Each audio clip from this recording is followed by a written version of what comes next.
part 3 of making a long wallet.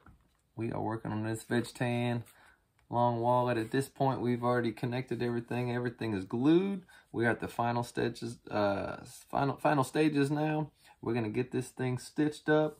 We're gonna complete these edges, get these things looking fresh and crisp. Oil this bad boy up, and it's gonna be ready to go. So for tonight, here's some of the supplies we'll need. I'm gonna run you through just kind of a quick list of some things you'll need for finishing out this project. All right, quick look at some of the supplies we'll need tonight. If you don't have the actual wall we're building, I got steps 1 and 2, or parts 1 and 2 videos showing how we got to this point.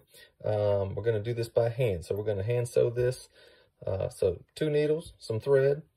We're gonna need to burn something, burnish or burn that thread out. So we're gonna get ourselves a lighter here. We need some straight lines so we can get our wing divider.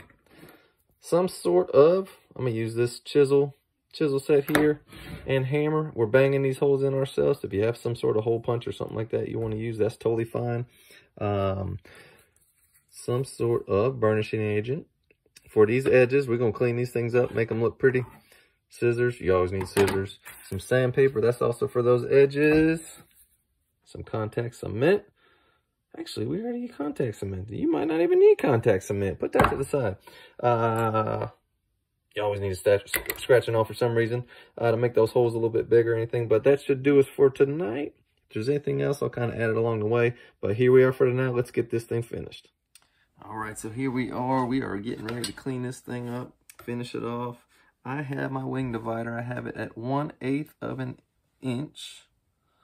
And all I'm going to do is create some nice stitching lines for myself. And this is going to help me, because I'm hand stitching this, just keep it nice. I'm going to be able to get these holes punched on a nice clean line and allow my stitches to look real nice. This is one I previously did, and those stitches came out pretty good if I don't say so myself. So that's what we're looking for, just a nice clean stitch line. And this, I'm doing in a cream as requested, cream stitch. At this point too, you want to make sure any imperfections, if you got something overhanging on one of these edges, clean those up. Just get it all nice and flush on all 4 sides here, and get ready to get this thing finished. So you got to get yourself some nice stitch lines here. I am using a 4mm chisel set right here, and I'm going to bang these suckers out. I always have something nice. I have a little cheap broken piece of I don't know, granite or marble, something. I'll put this on top. I'll put this on top. So I'm up in my attic, so my kids are asleep. So I'll put this on top of just a rubber pounding mat. And what I'm going to do is basically hand stamp each one of these holes all the way. I'll probably start top over here, right? I always go 1 over my piece that I'm going to. So basically that stitch is going to carry over, and then I'm going to come back and do a back stitch. So I'll start 1 over here and work my way down. What I might honestly do, I'm going to start from this corner right here. So I'm going to start from this corner right here, work my way this way, work my way up, and then I'll come over here and punch these holes in. So one little difference with this I do want to point out, as I was coming down doing my stitch line, I want to make sure at this point, because this is a little bit trickier, what I do is I actually put 2 stitches.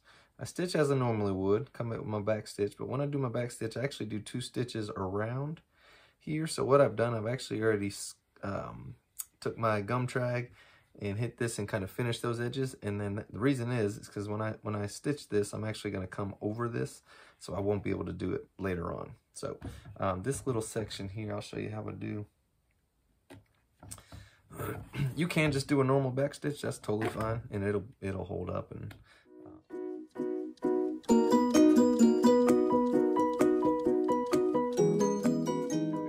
all right, so now once I work my way back, I'm actually going to take this stitch and come over the top.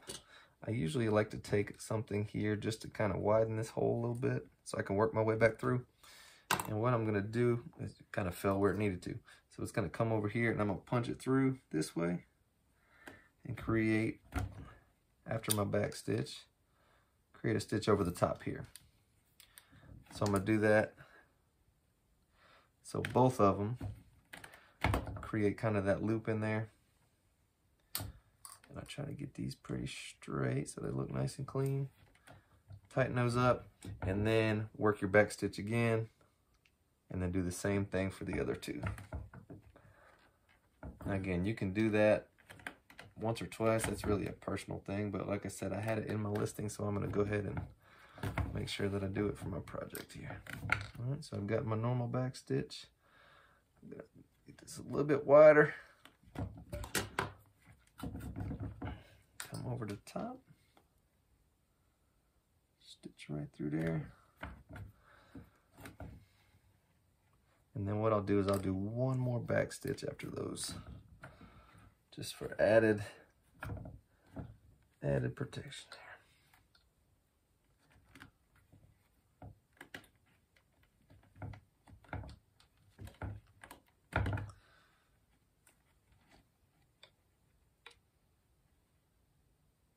Line those up nicely.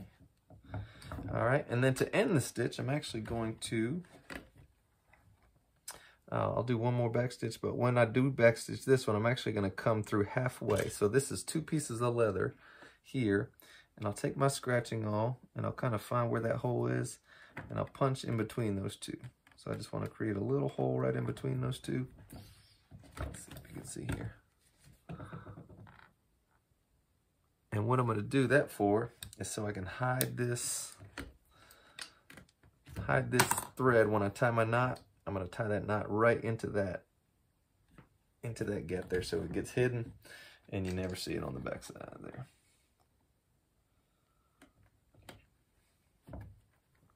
So do your stitch. Both of them came out of the middle of those 2 pieces of leather. A little while in there. And I try to tie my knot in line right here so it just sinks down in there.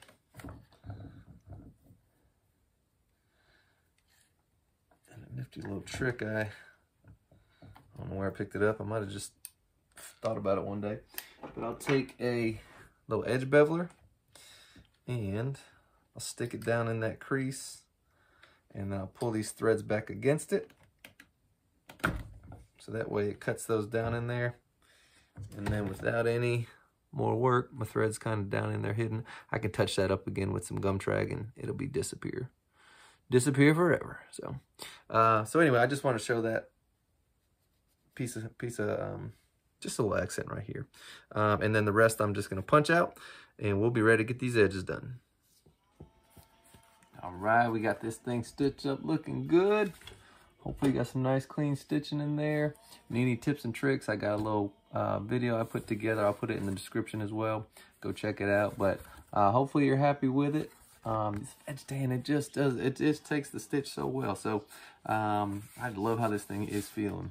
Got such a nice feel to it, look to it. The characteristics are awesome. So now one of the most important parts of this project is finishing these edges. So this thing is, you can see these are some sharp angles on here. So we're going to finish these edges up. I have my edge beveler. I have my gum trag. I got my sandpaper. I also have a video on how to finish up edges. So if you don't know how to do that, go check it out. But we're going to finish these edges up, get this bad boy oiled, and we'll be done. So I'm going to get to work on that. All right, super happy with how these came out.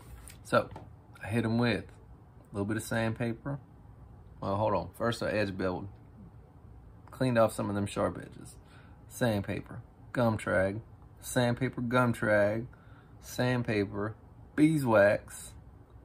Slicked them all down. Listen, I know machines can do a heck of a job doing these things, but there's something to getting these done by hand and seeing that joker come out and be finished right now. So we are completed with what we need to do. So my last step, which I like to do, is toss on a little bit of 100% neat's foot oil and just give this thing some little protection. And I'm in love with this thing. I hate that I gotta send it out, but my man purchased it, so we're gonna do it anyway. But I hope you enjoyed this project. I'm just gonna take this, I have a little towel, rag, I'm just gonna smooth it out, rub it on there, let it dry overnight, and I'll be shipping this out in the morning. So if you have any questions, let me know. Otherwise, I've enjoyed this project. I got a bunch of others in line. If there's something you'd be looking forward to or looking into as a project, let me know. Maybe I can put it on my worksheet, spreadsheet, and we can get it done. I do have a book bag that I'm looking to do that I just recently got, so I'm excited about that. But we have finished this one out. This thing will be shipped and gone in no time, and I have enjoyed it. So hope you guys learned something. Like I said, if you have any questions, let me know. Otherwise, I appreciate you stopping by and trusting me with your time, and hopefully you put forth a good effort here and you got something to be proud of.